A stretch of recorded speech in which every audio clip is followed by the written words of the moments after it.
नमस्कार, मैं हूं श्वेता झा और आप देख रहे हैं आज तक। आर्यन ड्रग्स केस से चर्चा में आए समीर वानखेड़े को इस मामले की जांच से हटा दिया गया है। अब संजय सिंह के नेतृत्व में एनसीबी की टीम जांच करेगी। हालांकि समीर वानखेड़े अभी मुंबई एनसीबी के जोनल डायरेक्टर बने रहेंगे। तो बड़ी खबर आपको बता दें, समीर वानखेड़े हालांकि इससे पहले भी कई ड्रग्स मामलों को सामने लेकर के आए हैं। खास करके सुशांत सिंह राजपूत के मामले के बाद से समीर वानखेड़े को लोगों ने जाना, लेकिन सबसे ज्यादा इस बीच चर्चा में आए जब आर्यन खान को समीर वानखेड़े ने पकड़ा था क्रूज ड्रग्स पार्टी मामले में। और उसके बाद अब जो खबर आ रही है कि अब इस पूरे मामले की जांच से वो हटा दिए गए हैं, लेकिन जोनल डायरेक्टर मुंबई के एनसीबी के वो बने रहेंगे।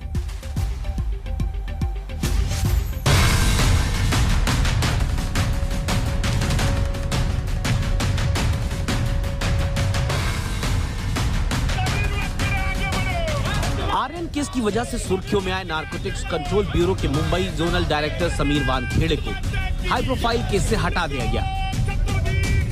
समीर वानखेड़े की जगह संजय सिंह को आर्यन खान ड्रग्स केस की जांच सौंपी गई। कहा जा रहा है कि समीर वानखेड़े पर वसूली के आरोप लगने के बाद ऐसा किया गया, जिसके तहत संजय सिंह आर्यन खान ड्रग्स केस समेत 5 मामलों की जाँच करेंगे। समीर वानखेड़े पर महाराष्ट्र सरकार के मंत्री नवाब मलिक लगातार आरोप लगाते रहे। वानखेड़े पर विभाग की इस कार्रवाई के बाद नवाब मलिक ने ट्वीट करके लिखा कि ये तो बस शुरुआत है। समीर वानखेड़े को आर्यन खान समेत 5 मामलों से हटा दिया गया। इन सब में 26 केस हैं जिनकी जांच की जरूरत है। ये तो अभी शुरुआत है। अभी सिस्टम को साफ करने के लिए बहुत कुछ करना बाकी है और हम ये करेंगे। आर्यन खान ड्रग्स मामले में नवाब मलिक लगातार समीर वानखेड़े पर इल्जामों की बौछार करते आए हैं। इस वजह से वानखेड़े और नवाब मलिक के बीच जुबानी जंग भी हो चुकी है। शुरुआत में वानखेड़े को एनसीबी के मुंबई जोनल डायरेक्टर पद से हटाने की खबर आई, जिसे समीर वानखेड़े ने खारिज कर दिया। आज तक से बातचीत में समीर वानखेड़े ने बताया कि वो मुंबई एनसीबी के जोनल हेड बने रहेंगे। उनसे ये पद नहीं लिया गया। वहीं आर्यन केस से उन्हें हटाया नहीं गया, बल्कि इसकी मांग उन्होंने खुद की थी। तो समीर वानखेड़े सिर्फ इस केस से हटे हैं और वो मुंबई में ड्रग्स को लेकर अपने ऑपरेशन आगे करते रहेंगे। साहिल जोशी, अरविंद ओझा और मुनीश पांडे के साथ दिव्येश सिंह, मुंबई आज तक। मैं खुद रिट पिटीशन फाइल किया हुआ है कोर्ट में जी कि ये जो केसेस है central agency should investigate that. And और अभी क्या हो गया कि जो और मैं आईओ भी नहीं हूँ केस का, मैं एक जस्ट सुपरवाइजरी ऑफिसर हूँ, बीइंग द जोनल डायरेक्टर। तो मेरा जो योगदान पहले था अभी भी वही रहेगा भाई। तो मैं किधर शिफ्ट नहीं हुआ हूँ, सिर्फ दिल्ली केस रजिस्टर, मुंबई से दिल्ली केस रजिस्टर होके दिल्ली चले गया। हाँ, आयो भी चेंज होंगे ना सर अभी केस के। हाँ तो आए तो मैं आयो का हूँ इसके अंदर भाई। हाँ, पर सुपरवाइजर में डीडीजी जो संजय सिंह है उनके पास, और आयो भी चेंज है, बट ओनली फॉर 6 केस। हाँ, ओनली फॉर दी 6 केस, जिसमें जो समीर खान है, करण संजानी केस भी है जी, और इसमें अपना जी सर। ओके, रुक करेंगे अगली खबर का। आपको बता दें कि बिहार में जहरीली शराब से दर्जनों लोगों की मौत हो गई है। इन मौतों पर बिहार के आबकारी मंत्री ने कहा है कि कानून होगा तो टूटेगा भी। खनन मंत्री ने कहा जो पिया वो गया। पंचायती राज मंत्री ने सवाल ही अनसुना कर दिया। और इस तरह शराबबंदी वाले बिहार में जहरीली शराब से 40 लोगों की मौत के बाद सुशासन चालू है।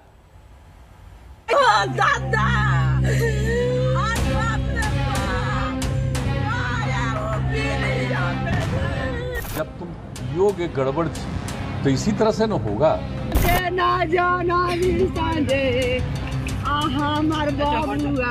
अगर गलत चीज को ग्रहण करिएगा तो ये नौबत आएगी। क्या दिक्कत हो रहा है? कब पिए थे शराब? तो देखिए कोई गड़बड़ तरह से आपको पिला देगा और चले जाइएगा। कुछ तो गड़बड़ होता ही है, सब दिन की बात है।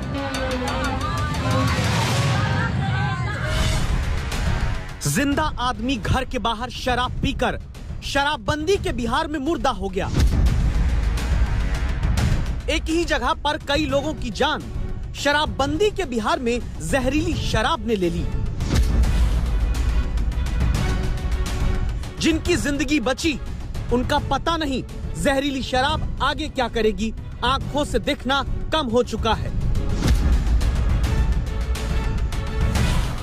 बिहार में जिनके कंधों पर जनता की सुरक्षा की देखरेख का जिम्मा है, जहरीली शराब के बाद वो खुद आंखें मूंद लेना चाहते हैं अपनी जिम्मेदारी से। शराबबंदी में भी जहरीली शराब मार देती है और मुख्यमंत्री का जवाब, जब पिएंगे तो यही होगा। जब पियोगे गड़बड़ चीज तो इसी तरह से न होगा, पीजिएगा तो गड़बड़ तो होगा ही। हर जगह न होता है कि अगर कोई शराब पीने का प्रयास करेगा तो ऐसा ही कोई गड़बड़ भी पिला देगा तो जाएंगे।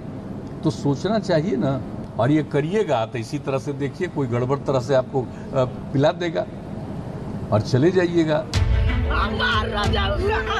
जिन महिलाओं के हित में शराबबंदी बिहार में 5 साल पहले मुख्यमंत्री नीतीश कुमार लाए, वही महिलाएं बिहार के कई जिलों में बेहाल होकर रोते हुए जमीन पर गिर पड़ती हैं।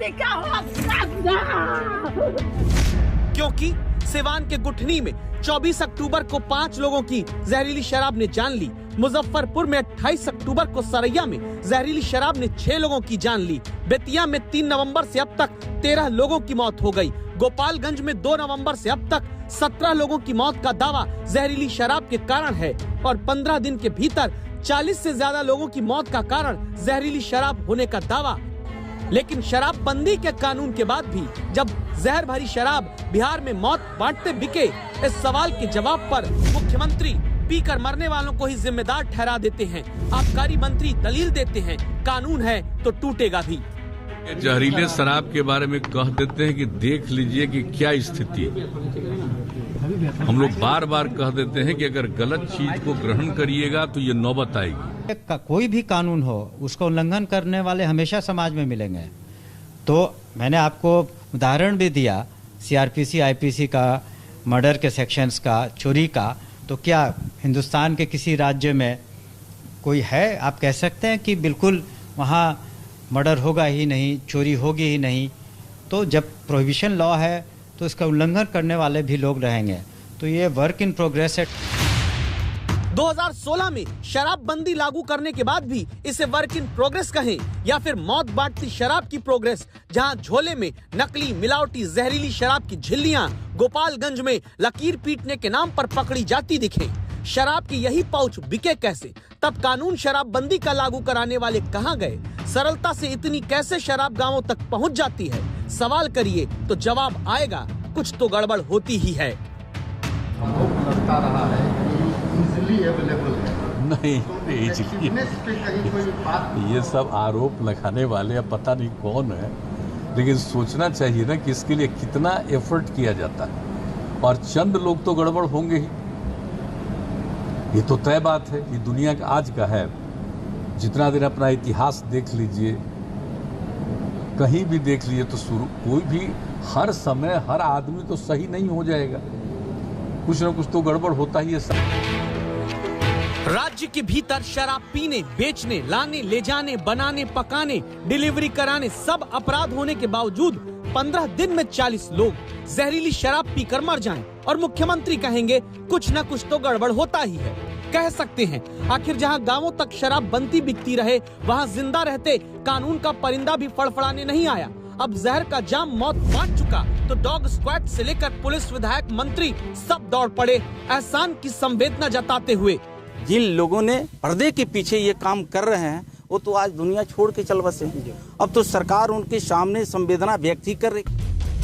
बिहार के खनन मंत्री हैं ये, नाम है जनक राम। मृतकों पर संवेदना का एहसान करते हैं। कंधे उचकाकर जहरीली शराब से जान गंवाने वालों पर संवेदना का एहसान खनन मंत्री इसलिए कर रहे हैं क्योंकि प्रदेश के आबकारी मंत्री भी शराबबंदी का कानून बनाने के बाद उसके पालन में हो रही कमियों पर पल्ला झाड़कर जिम्मेदारी शराब पीने वालों पर डाल देते हैं।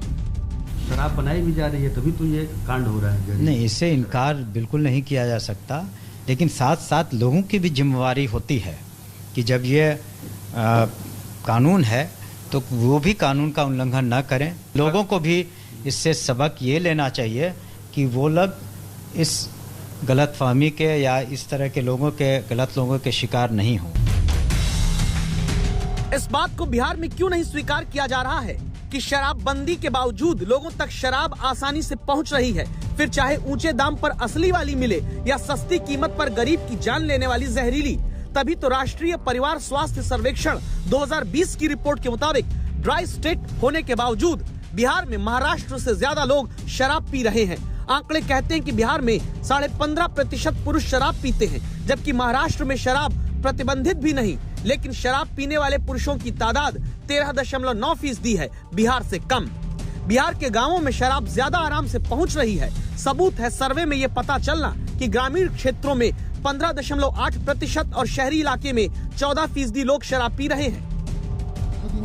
जब वही शराब पीने की आदत में गांव वाले सस्ती जहरीली शराब पीकर मरते हैं, तो बिहार के पंचायती राज मंत्री सम्राट चौधरी शराबबंदी से मौत का सवाल तक सुनना नहीं चाहते। शराबबंदी के बाद लोग मर रहे हैं शराब पीकर। न ही जवाब देना चाहते हैं पूर्व केंद्रीय मंत्री और सांसद रविशंकर प्रसाद। सर, बिहार में सर शराब कांड हो गए हैं सर, कई लोग मर गए हैं सर। बिहार में शराबबंदी के बाद शराब का विस्तार, प्रचार और प्रसार इतना बढ़ा है कि अगर ये बात सच है कि हर घंटे औसत 1341 लीटर शराब पकड़ी गई, या कहें कि प्रति मिनट बिहार में 22 लीटर शराब पकड़ी गई, तो शराबबंदी के पूरी तरह लागू न होने के पीछे सच ये भी है कि पकड़े जाने वाले शराब पीने वाले होते हैं या छोटे मोटे शराब लाने ले जाने वाले। बड़ी मछलियां, बड़े सप्लायर, बड़े शराब माफिया इनके जाल में फंसते ही नहीं। और तब जनकराम जैसे खनन मंत्री न जाने कहां से खनन करके सूचना लाते हैं, जो जहरीली शराब के पीछे मुख्यमंत्री की छवि बदनाम करने की सियासी साजिश बुनने लगते हैं। इसके पीछे मुझे लगता है कि कहीं साजिश और षड्यंत्र तो नहीं चली जा रही है कि बिहार के यशस्वी मुख्यमंत्री नीतीश कुमार जी को बदनाम करने की एक कुचक्र चली जा रही है।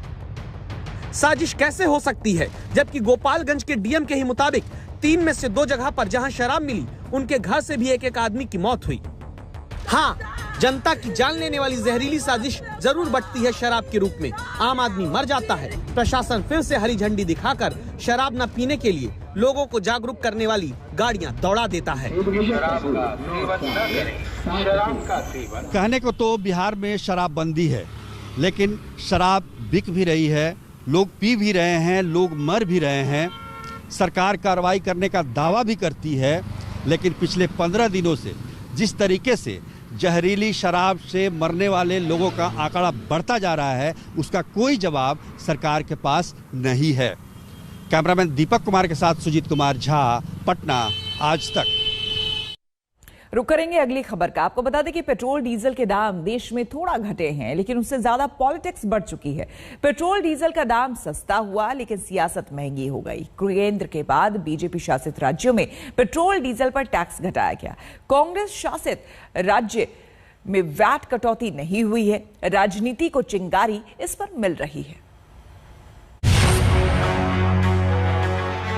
ममता बनर्जी, अरविंद केजरीवाल, इनका मूल मंत्र ये है कि मीठा मीठा गपगप, कड़वा कड़वा थूथू। 10 रुपया लीटर कम करके शेखी बगार रहे हैं। कांग्रेस पार्टी सिर्फ बड़ी बड़ी बातें करती है, और जब रिलीफ देना है आवाम को तो कांग्रेस पार्टी चूक जाती है। यूपीए सरकार में केवल 9 रुपया 27 पैसा रीस है एक्साइज टैक्स। आप अपने राज्य में क्यों नहीं?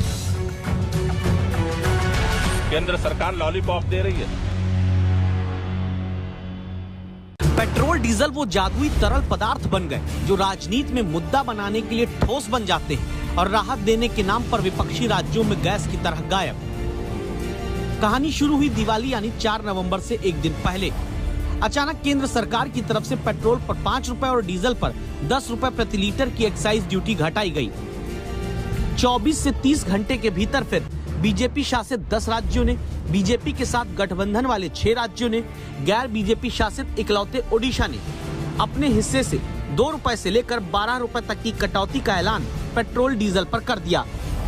अब बीजेपी के हाथ मौका मौका वाला अस्त्र आया, लिहाजा सवालों की टंकी खोलकर पूछा जाने लगा, महंगाई से अब जनता को राहत देने का काम कांग्रेस और दूसरे बीजेपी विरोधी दल शासित राज्य क्यों नहीं करते? क्या कांग्रेस पार्टी, ममता बनर्जी, अरविंद केजरीवाल, इनका मूल मंत्र ये है कि मीठा मीठा गपगप, कड़वा कड़वा थूथू, जो भाजपा शासित राज्यों में मुख्यमंत्रियों ने की है, वो ये लोग क्यों नहीं कर पा रहे हैं? अब टीएमसी की ममता बनर्जी को याद करिए। बंगाल चुनाव के दौरान ये महंगाई के मुद्दे पर ही स्कूटी चलाकर प्रचार करने लगी थी। कांग्रेस के अध्यक्ष रह चुके राहुल गांधी तेल की महंगाई के मुद्दे पर संसद भवन तक साइकिल चलाकर गए थे। हम रुकेंगे यहाँ पर एक छोटे से ब्रेक के लिए, बने रहे हमारे साथ, देखते रहिए आज तक।